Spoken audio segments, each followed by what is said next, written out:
शिव नैवेद्य भक्षण यानी शिवलिंग पर चढ़ाए गए प्रसाद को लेकर ऐसी मान्यता है कि उसे नहीं खाना चाहिए। दोस्तों, अगर आपने भी ऐसा सुना है तो बिल्कुल सही सुना है, और अगर नहीं सुना है तो आज सुन लीजिए। आइए आज आपको शास्त्रीय प्रमाण के साथ दिखाते हैं। वीडियो बहुत ही इंटरेस्टिंग है, इसलिए इसे बिना स्किप किए लास्ट तक जरूर देखिएगा। शुरू करते हैं माता रानी का नाम लेकर। जय माता दी फ्रेंड्स, कैसे हैं आप सब दोस्तों? बताने के लिए कमेंट में जय माता दी जरूर लिखेगा। दोस्तों, हमारे सनातन धर्म में बहुत सारी मान्यताएं हैं।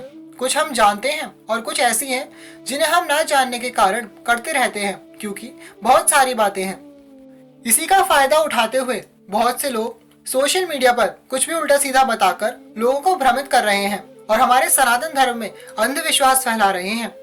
लेकिन अगर आप हमारे चैनल पर पहली बार आए हैं तो ईश्वर को धन्यवाद दीजिए कि बिल्कुल सही जगह आए हैं। ये कोई प्रशंसा मात्र नहीं है, बल्कि आप खुद जान जाएंगे, क्योंकि हम जो भी बताते हैं उसका शास्त्रीय प्रमाण भी देते हैं। आप उसे चेक भी कर सकते हैं। आप लोग दूसरे लोगों से प्रमाण मांगते ही नहीं, इसलिए वो धर्म के नाम पर कुछ भी बताकर भ्रष्टाचार फैला रहे हैं। इसलिए जल्दी से माता रानी के इस प्यारे से परिवार का हिस्सा बन जाइए, ताकि आपको इधर उधर भटकना ना पड़े। नीचे जो लाल रंग का सब्सक्राइब का बटन है उस पर क्लिक कीजिए, ये एकदम निःशुल्क है और बन गए आप हमारा सदस्य। और अगर आपको विश्वास नहीं होता तो वीडियो को देखने के बाद सब्सक्राइब कर दीजिएगा। दोस्तों, आज भी हम ऐसा ही एक विषय लेकर आए हैं कि शिवलिंग पर जो चढ़ा हुआ प्रसाद यानी नैवेद्य है उस पर चंड का अधिकार होता है, इसलिए उसे नहीं खाना चाहिए। तो चलिए हम आपको दिखा देते हैं कि शिव पुराण में इसके बारे में कहां पर और क्या लिखा हुआ है। दोस्तों, आप देख सकते हैं ये हमारी गोरखपुर गीता प्रेस की शिव पुराण है। गोरखपुर और गीता प्रेस के जो जितने भी ग्रंथ होते हैं वो सभी कितने प्रमाणित और विश्वसनीय होते हैं, ये तो वो लोग अच्छे से जानते होंगे जो अपने घर में धार्मिक पुस्तकें रखते ही हैं। तो हम जो भी आज आपको बताएंगे वो इसी में से बढ़ करके बताएंगे। दोस्तों, गोरखपुर गीता प्रेस के शिव पुराण के प्रथम यानी कि विदेश्वर संहिता में ये वाला अध्याय आता है, जिसमें शिव जी के नैवेद्य भक्षण को लेकर के ऋषि सूत जी से पूछते हैं, मुने, हमने पहले ये बात सुन रखी है कि भगवान शिव का नैवेद्य नहीं ग्रहण करना चाहिए। इस विषय में शास्त्र का क्या निर्णय है, यह बताइए। तो सूत जी दोस्तों इसी बात पे बोलते हैं। आप देख सकते हैं, हम स्क्रीन पर आपको दिखा भी रहे हैं कि शिव पुराण में कैसा लिखा हुआ है। सूत जी ने कहा, मुनियों, आप शिव संबंधी व्रत का पालन करने वाले हैं, अतः आप सबको शतः धन्यवाद है। मैं प्रसन्नता पूर्वक सब कुछ बताता हूँ, अब सावधान होकर सुने। जो भगवान शिव के भक्त हैं, बाहर भीतर से पवित्र और शुद्ध हैं, उत्तम व्रत का पालन करने वाला तथा दृढ़ निश्चय से युक्त है, वह शिव नैवेद्य का अवश्य भक्षण करे। भगवान शिव का नैवेद्य अग्राह्य है, इस भावना को मन से निकाल दें। शिव की नैवेद्य को देख लेने मात्र से भी सारे पाप दूर भाग जाते हैं। उसको खा लेने पर तो करोड़ों पुण्य अपने भीतर आ जाते हैं। आए हुए शिव नैवेद्य को सिर झुकाकर प्रसन्नता के साथ ग्रहण करें और प्रयत्न करके शिव स्मरण पूर्वक उसका भक्षण करें। आए हुए शिव नैवेद्य को जो यह कहकर कि मैं इसे दूसरे समय में ग्रहण करूंगा, लेने में विलंब कर देता है, वह मनुष्य निश्चय ही पाप में बंध जाता है। जिसने शिव की दीक्षा ली हो उस शिव भक्त के लिए यह शिव नैवेद्य अवश्य भक्षणीय है, ऐसा कहा जाता है। शिव की दीक्षा से युक्त शिव भक्त पुरुष के लिए सभी शिवलिंगों का नैवेद्य शुभ एवं महाप्रसाद है, अतः वह उसका अवश्य भक्षण करे। परंतु जो अन्य देवताओं की दीक्षा से युक्त है और शिव भक्ति में भी मन लगाए हुए हैं, उनके लिए शिव नैवेद्य भक्षण के विषय में क्या निर्णय है, इसे आप लोग प्रेम पूर्वक सुने। दोस्तों, सूत जी बता रहे हैं यहाँ पर कि जैसे जो लोग केवल शिव जी की ही पूजा करते हैं और उन्हें किसी गुरु जी से दीक्षा ले रखी है, वो शिव जी के ही व्रतों का पालन करते हैं और उन्हीं के मंत्रों का जाप करते हैं, तो उनके लिए तो शिव जी का सभी प्रसाद ग्रहण करने योग्य है। किंतु हमारे ऐसे जन साधारण जो सभी देवी देवताओं की पूजा करते हैं और हमने ऐसी कोई विशेष दीक्षा नहीं ली हुई है शिव जी की, तो उनके लिए बताया गया है कि सभी प्रकार का शिव नैवेद्य अग्राह्य है, मतलब हर प्रकार के शिव नैवेद्य को ग्रहण नहीं किया जा सकता। तो चलिए आइए देखते हैं आगे सूत जी क्या बताते हैं।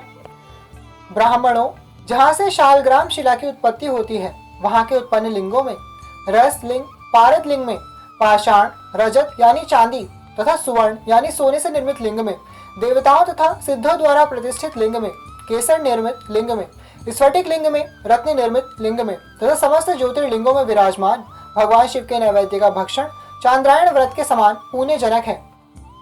ब्राह्मणों, ब्रह्म हत्या करने वाला पुरुष भी यदि पवित्र होकर शिव निर्माल्य का भक्षण करके उसे सिर पर धारण करे तो उसका सारा पाप शीघ्र ही नष्ट हो जाता है। पर जहाँ चंड का अधिकार है वहाँ जो शिव निर्माल्य हो उसे साधारण मनुष्यों को नहीं खाना चाहिए। समझे मित्रों, यहाँ पर चंड आपको बता देते हैं कि शिव जी का ही एक अवतार है चंड। जब दक्ष प्रजापति की कथा आती है कि सारा यज्ञ विध्वंस हो जाता है और यज्ञ में दक्ष प्रजापति शिव जी को भाग नहीं दिया था, तब अंत में जब सब कुछ ठीक हो जाता है महादेव शिव वहां पर आशीर्वाद देने पहुंचते हैं। तो यहाँ वहां पर यह निर्णय किया जाता है, दक्ष प्रजापति कहते हैं कि जो भी पूजा इत्यादि कर्म होगा उसके बाद जो भी सामग्री बचेगी उस सब पर चंड का अधिकार होगा। शिव जी के एक रौद्र रूप का नाम ही है चंड। समझे, इसलिए हर प्रसाद पर भक्तों का अधिकार नहीं हो सकता क्योंकि कहीं कहीं पर चंड का अधिकार भी होता है। आइए आगे जानते हैं दोस्तों।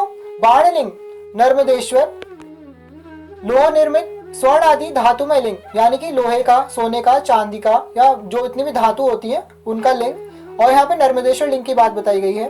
सिद्धलिंग यानी कि जिन लिंगों को उपासना से किसी ने सिद्धि प्राप्त की है अथवा जो सिद्धों द्वारा स्थापित हैं वे लिंग। स्वयंभू लिंग यानी कि जो लिंग अपने आप उत्पन्न होते हैं पृथ्वी पर। इन सब लिंगों में तथा शिव की प्रतिमाओं मूर्तियों में चंड का अधिकार नहीं है। जो मनुष्य शिवलिंग को विधि पूर्वक स्नान कराकर उस स्नान के जल का 3 बार आचमन करता है उसके कायिक, वाचिक और मानसिक तीनों प्रकार के पाप यहाँ शीघ्र नष्ट हो जाते हैं। जो शिव नैवेद्य, पत्र, पुष्प, फल और जल आग्राह्य है यानी कि जिसे नहीं लिया जा सकता, वह सब भी शालग्राम शिला के स्पर्श से पवित्र ग्रहण के योग्य हो जाता है। यहाँ पर यह बात भी बताई गई है कि शालग्राम शिला आप लोग जानते होंगे कि जिस प्रकार से शिवलिंग महादेव शिव का पाषाण स्वरूप है उसी प्रकार से शालग्राम शिला भगवान विष्णु श्री हरि नारायण का पाषाण स्वरूप है। तो जो शिव जी के ऊपर चढ़ाया हुआ नैवेद्य होता भी है उसे अगर शालग्राम शिला से स्पर्श करा दिया जाए यानी कि टच कर दें शालग्राम शिला से तो वो भी खाने के योग्य हो जाता है। तो देखिए आगे सूत जी कहते हैं, मुनीश्वरों, शिवलिंग के ऊपर चढ़ा हुआ जो द्रव्य है वह अग्राह्य है। मतलब जैसे मंदिर में हम लोग जाते हैं तो वहां पर शिवलिंग के ऊपर आपने देखा होगा सभी लोग प्रसाद चढ़ाते रहते हैं, ऊपर केले, फल, फूल शिवलिंग के ऊपर ही रखे होते हैं जो कि शिवलिंग से टच हो रखे होते हैं, तो उसे नहीं ग्रहण करना चाहिए। जो वस्तु लिंग स्पर्श से रहित है अर्थात जिस वस्तु को अलग रखकर शिव जी को निवेदित किया गया है, लिंग के ऊपर चढ़ाया नहीं जाता, उसे अत्यंत पवित्र जाना चाहिए।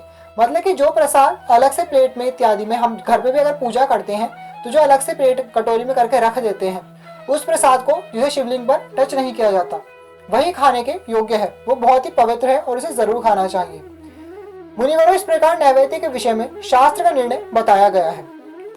तो दोस्तों यहाँ तक सूत जी ने शिव नैवेद्य के भक्षण को लेकर जितने भी भ्रम और शंकाएं थी उन सभी को दूर कर दिया है।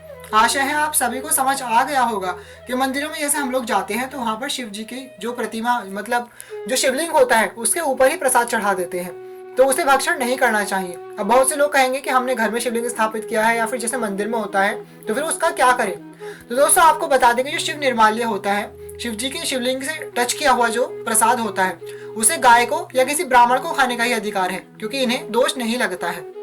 अगर आप घर में भी पूजा करते हैं तो आप अलग से किसी कटोरी इत्यादि में रखकर शिव जी को भोग लगा सकते हैं और उसका प्रसाद ही सब में वितरित करें, ऐसा शिव पुराण में बताया गया है। तो दोस्तों आशा है आपको सब समझ आ गया है। क्या आप इस बात को पहले जानते थे? अगर नहीं जानते थे तो कमेंट में लिखकर जरूर बताइएगा, अगर जानते थे तो भी बताइएगा।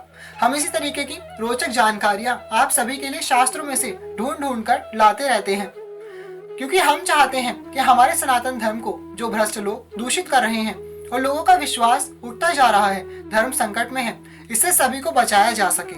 लेकिन ये हमारे अकेले के लिए तभी संभव है जब हम सभी सनातन धर्मी एकजुट हो और आप लोग सहयोग करें। इसलिए चैनल को सब्सक्राइब करके हमारे इस परिवार का हिस्सा जरूर बने और साइड में जो घंटी है उसे भी जय माता दी बोलकर बजा दीजिएगा ताकि हमारे आने वाले वीडियो सबसे पहले आपको मिले। दोस्तों हमने शिव पुराण में आपको प्रमाण भी दिया है, आप चाहे तो गूगल पर इसे चेक भी कर सकते हैं। और अगर आपके पास शिव पुराण है किसी अच्छी विश्वसनीय प्रकाशन का तो आप उसमें भी चेक कर सकते हैं।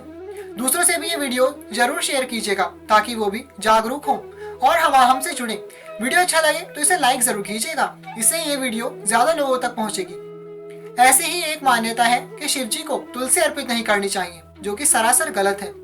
इसके ऊपर भी हमने डिटेल में चर्चा की है, उस वीडियो का लिंक डिस्क्रिप्शन में मिल जाएगा, आप उसे भी जरूर देख लीजिएगा। अब मिलेंगे अगली वीडियो में और भी अद्भुत जानकारी के साथ, तब तक के लिए thank you all, love you all, जय माता दी।